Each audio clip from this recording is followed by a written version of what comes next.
हर खबर पर होगी आपकी पकड़। डाउनलोड कीजिए एबीपी लाइव ऐप। स्वागत है आपका। क्या बांग्लादेश भारत से आगे निकल जाएगा? क्या बांग्लादेश में आर्थिक तरक्की भारत से तेजी से हो रही है? क्या भारत में आर्थिक विकास का जो पहिया है वो धीरे घूम रहा है? ये कुछ ऐसे सवाल हैं जिन्हें लेकर इस वक्त देश में जबरदस्त चर्चा हो रही है। नीति आयोग के पूर्व उपाध्यक्ष अरविंद पनगड़िया का कहना है कि पीएम नरेंद्र मोदी की अगुवाई में पिछले 6 सालों में देश में आर्थिक सुधार हुए हैं। उनकी तुलना पूर्व पीएम नरसिम्हा राव के कार्यकाल में हुए आर्थिक सुधारों से की जा सकती है। लेकिन सवाल है कि इन सुधारों में इतनी देर क्यों हुई?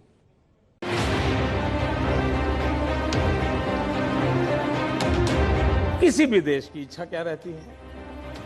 विकास करना हो तो क्या इकोनॉमिकल सिस्टम हमारी साउंड हो,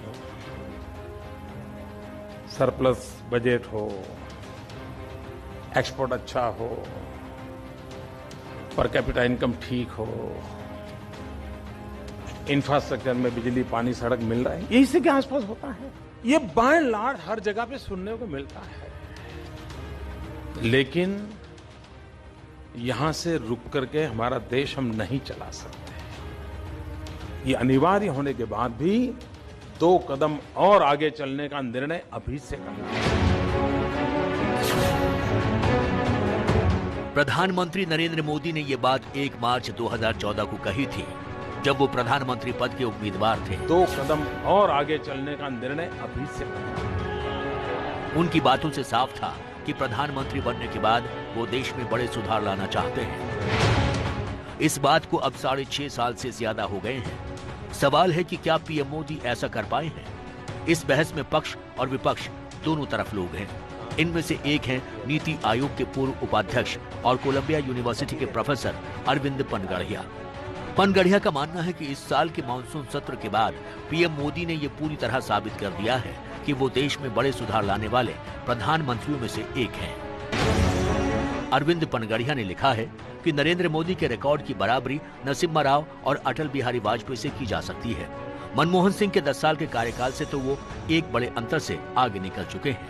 मोदी ने जो किया है वो खासतौर पर प्रभावशाली लगने लगता है जब हम इस तथ्य को ध्यान में रखते हैं कि उन्होंने जो सुधार किए हैं वो राजनीतिक रूप से पूर्ववर्ती सरकारों की तरफ से लागू किए गए सुधारों की तुलना में कहीं अधिक विवादास्पद है।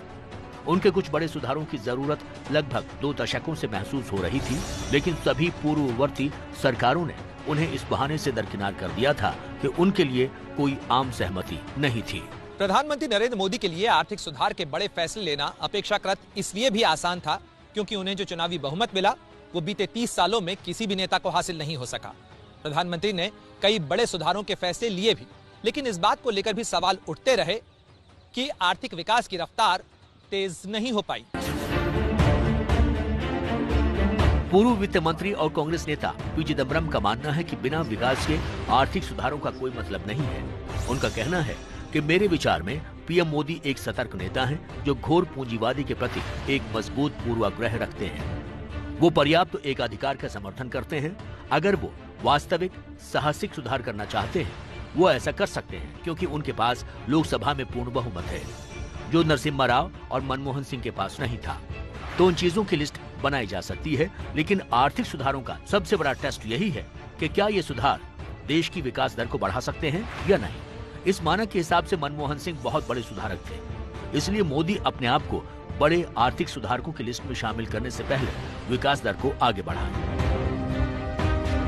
मोदी के आर्थिक सुधारों के दावे पर सवाल इसलिए उठ रहे हैं क्योंकि हाल ही में आईएमएफ यानी अंतर्राष्ट्रीय मुद्रा कोष के अनुमान के मुताबिक 2020 में एक औसत बांग्लादेशी नागरिक की प्रति व्यक्ति आय एक औसत भारतीय नागरिक की प्रति व्यक्ति आय से ज्यादा होगी। आईएमएफ के मुताबिक साल 2020 में बांग्लादेश की प्रति व्यक्ति जीडीपी 4% बढ़कर $1,888 होने की उम्मीद है, जबकि भारत की प्रति व्यक्ति जीडीपी 10.3% घटकर $1,877 रहने की उम्मीद है, जो पिछले 4 वर्षों में सबसे कम है। आईएमएफ ने अनुमान जताया है कि इस साल भारत की जीडीपी में 10.3% की गिरावट आ सकती है। सवाल यह है कि क्या बांग्लादेश और भारत की अर्थव्यवस्था की तुलना की जा सकती है, क्योंकि भारत की जनसंख्या बांग्लादेश के मुकाबले 8 गुना ज्यादा है। भारत की अर्थव्यवस्था भी बांग्लादेश से 10 गुना बड़ी है। इंडिया और बांग्लादेश को हम एक पैरामीटर पे तो कंपैरिजन कुछ हद तक जायज बनता है। वो पैरामीटर ये है कि वो हमारे नेबर हैं, बॉर्डर हम उनके साथ शेयर करते हैं, लेकिन कुछ और पैरामीटर्स देखे जाएं तो उनकी पॉपुलेशन हमारे मुकाबले में बहुत कम है। हमारी इकोनॉमी तो आजकल या तो 5th लार्जेस्ट या 6th लार्जेस्ट इकोनॉमी है। ओवरऑल बेसिस पे देखा जाए तो पूरी तरह हम उनके साथ कंपेयर करना सही नहीं है।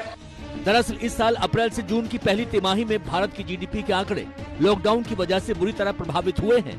जीडीपी जिन खंभों पर टिकी थी वो सभी खंभे धराशायी हो गए। तो ये जीडीपी रूपी जहाज जो 4 इंजन पर चल रहा है, आपने जान लिया ये 4 इंजन कौन कौन से हैं, लेकिन ये 4E कैसे चलते हैं?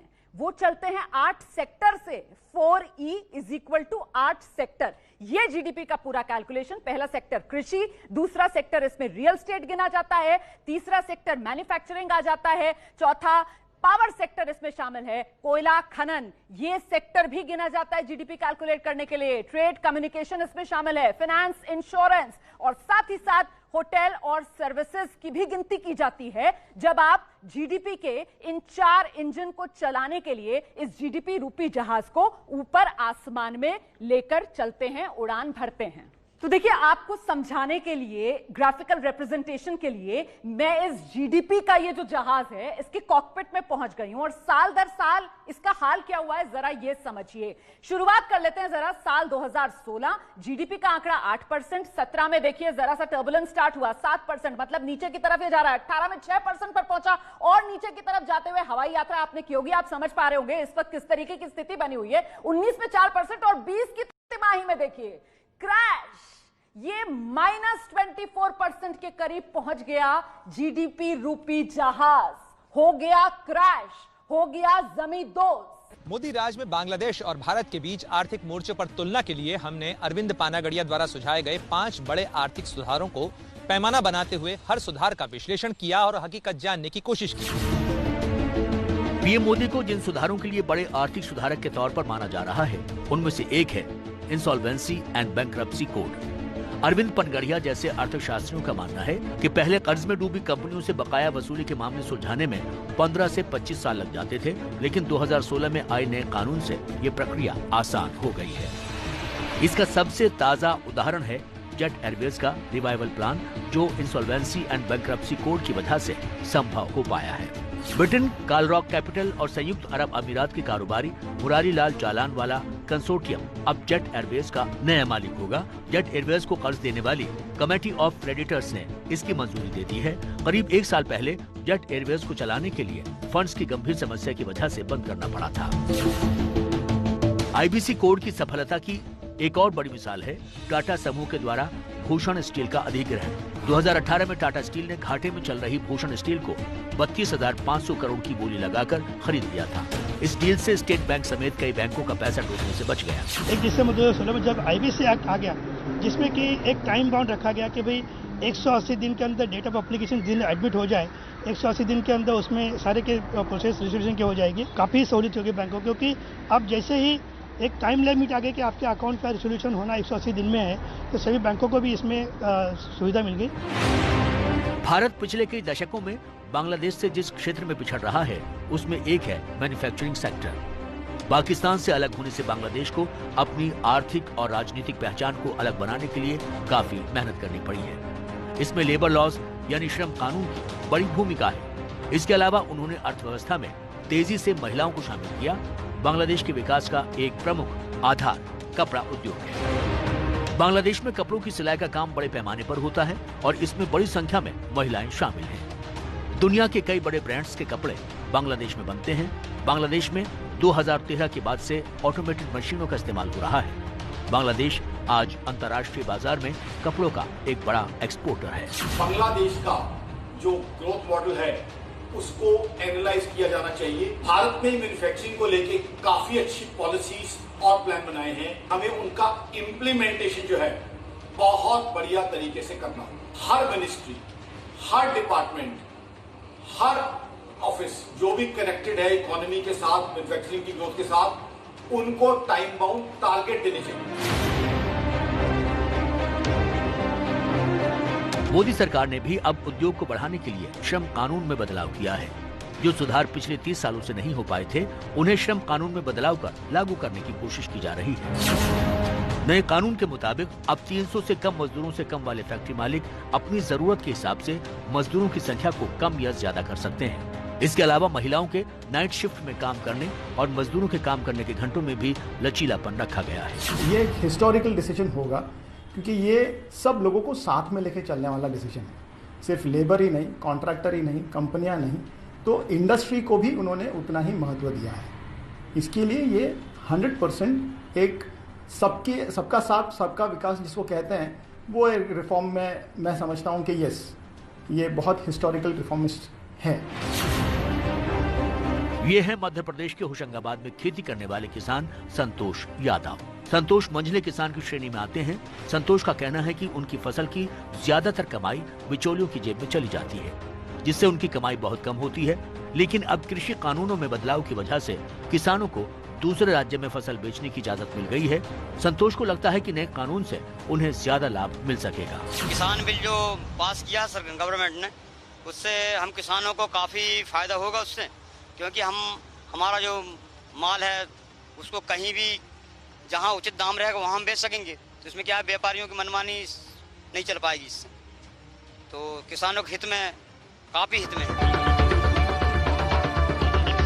एसेंशियल कमोडिटीज एक्ट समेत कई कृषि बिलों में बदलाव को लेकर पंजाब से लेकर उत्तर भारत में कई किसानों में रोष भी है। कई किसान इन बदलावों से खुश नहीं हैं।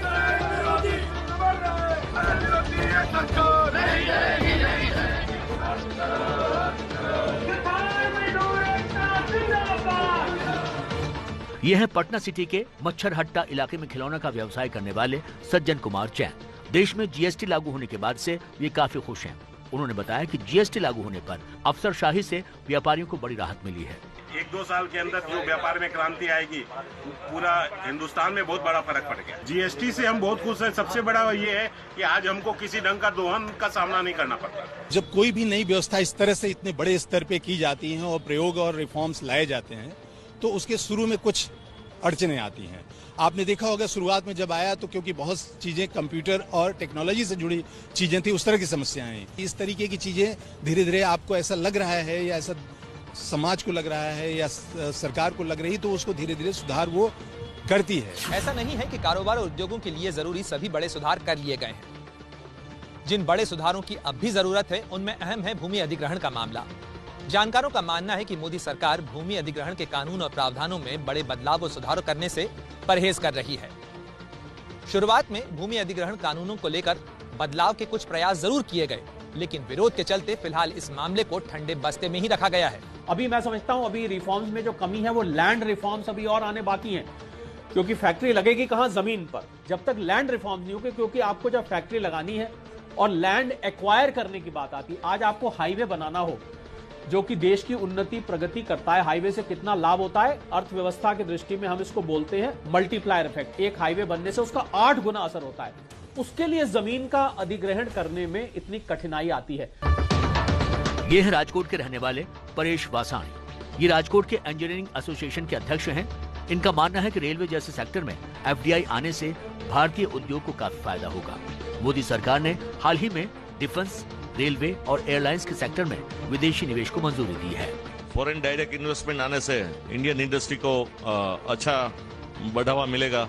यहाँ बहुत सारे पार्ट्स बन रहे हैं, auto parts, casting, forging. Defence और रेलवे जैसे सेक्टर में भी फॉरेन डायरेक्ट इन्वेस्टमेंट आने से नए यूनिट लगाए जाएंगे, जिससे कि हम अपनी आपूर्ति डिफेंस वगैरह की यहाँ इंडियन इंडस्ट्री में बन के ही पूरी हो सकती है। मोदी सरकार जिस तरह के आर्थिक सुधार को बढ़ावा दे रही है, उससे माना जा रहा है कि आने वाले समय में आर्थिक तरक्की का रास्ता खुल सकता है। जहां तक विकास में बांग्लादेश से पीछे जाने का डर है, तो जानकार कहते हैं कि ये सिर्फ कुछ समय की बात है। कोरोना की वजह से अर्थव्यवस्था को जो झटका लगा है, वो आने वाले समय में ठीक हो जाएगा। जरूर है कि अगले साल में 2021 में आईएमएफ ने भी बताया है कि हमारा जो ग्रोथ है वापस फिर वो रिगेन होगा।